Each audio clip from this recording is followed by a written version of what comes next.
Tenali railway station ప్రాంగణంలోని parking నిర్వహణను పట్టించుకోకపోవడాన్ని న్యాయవాదులు తప్పుపట్టారు. దీనివల్ల అక్కడ పార్క్ చేసిన వాహనాలకు రక్షణ లేకపోవడమే కాకుండా రైల్వే వారు ఆదాయాన్ని కోల్పోతున్నారని తెలిపారు. తెనాలి రైల్వే స్టేషన్లో బైక్ పార్కింగ్పై ఎలాంటి పర్యవేక్షణ లేకపోవడంపై హైకోర్టు న్యాయవాది పెరకల డేనియల్, స్థానిక న్యాయవాదులు గొజ్జ శ్రీనివాస్ గౌడ్, వేములపల్లి శ్రీనివాసరావు బుధవారం మీడియాతో మాట్లాడారు. కాంట్రాక్టర్ ఎవరూ లేకపోవడంతో పార్కింగ్ చేసిన వాహనాల్లో కొన్ని చోరీ అవుతున్నాయని తెలిపారు. నెల రోజులుగా పార్కింగ్ను పట్టించుకోకపోవడం వల్ల రైల్వేకు ఆదాయం లేకుండా పోయిందన్నారు. రైల్వే అధికారులు వెంటనే సమస్యను పరిష్కరించాలని కోరారు. మరి అప్పటి నుంచో ఇక్కడ బైక్ స్టాండ్ ఉండేది. చక్కగా వచ్చారా, బైక్ పెట్టుకున్నారా, వెళ్ళిపోయారా, డ్యూటీ చేసుకుని వచ్చారా, హ్యాపీగా ఇంటికి వెళ్ళిపోయారా. మరి ఇప్పుడు బైక్ స్టాండ్ ఏమైపోయింది? కాంట్రాక్టర్ పారిపోయాడు. ఎందుకు పారిపోయాడు? అది ఎవరి మిస్టేకు? అది కాంట్రాక్టర్ మిస్టేకా, రైల్వేస్ మిస్టేకా తేలాలి ముందు. అసలు first of all contractor mistake అయితే ఆల్రెడీ మెమోరాండం ఆఫ్ అండర్స్టాండింగ్ వాళ్ళకి అగ్రిమెంట్ ఉంటుంది కాబట్టి ఆ అగ్రిమెంట్ ప్రకారం అతని మీద చట్టపరమైన చర్యలు తీసుకుని మిగతా మొత్తం కూడా కట్టించాలి. అదే అడ్మినిస్ట్రేషన్ ప్రాబ్లం అయితే అంటే సరిగ్గా టర్మ్స్ అండ్ కండిషన్స్ ఫ్రేమ్ చేయలేదా, ఎవరు ఫ్రేమ్ చేశారు, దాన్ని బట్టి అడ్మినిస్ట్రేషన్ ప్రాబ్లం అయితే వాళ్ళ మీద కూడా చర్యలు తీసుకోవాలి ఎవరైతే దానికి కారణమో. ఏంటది? ఎన్ని బైకులు వెళ్ళిపోతున్నాయి, ఎన్ని బైకులు దొంగతనాలు జరుగుతున్నాయి. Nobody is there to look after all these things. Why?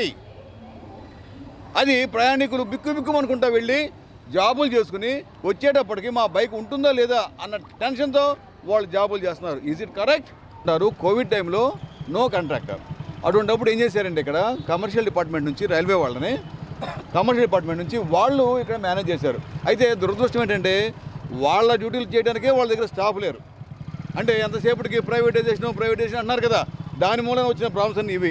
అదే కనుక వాళ్ళు సఫిషియెంట్ స్టాఫ్ ఉన్నట్లయితే వాళ్ళు మేనేజ్ చేసేవాళ్ళు కదా.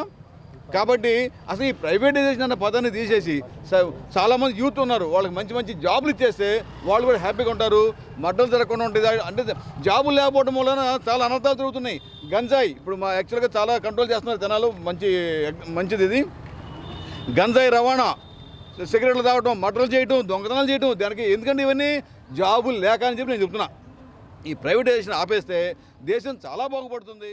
ముందు మన తెనాలి రైల్వే స్టేషన్కి వివిధ గ్రామాల నుంచి మోటార్ బైకులు వేసుకొచ్చి వేరు ప్రాంతాలకి, ఉద్యోగాలకి, వ్యాపారాలకి వెళ్తూ ఉంటారు.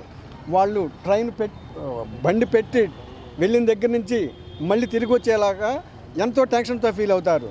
వాళ్ళు ఒక్కొక్కరు ₹1,00,000 పెట్టి బండి కొన్ని స్టేషన్లో పెడుతున్నారు. దానికి సెక్యూరిటీ ఎవరు? రైల్వే డిపార్ట్మెంటా లేదంటే వేరే కాంట్రాక్టర్లు ఎవరైనా ఉన్నారా?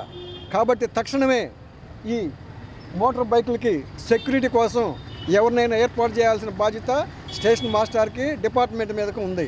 3 రోజుల లోపల ప్రత్యామ్నాయ ఏర్పాట్లు చేయకపోతే హైకోర్టులో డిపార్ట్మెంట్ కేసు వేయడం జరుగుతుందని ఈ సందర్భంగా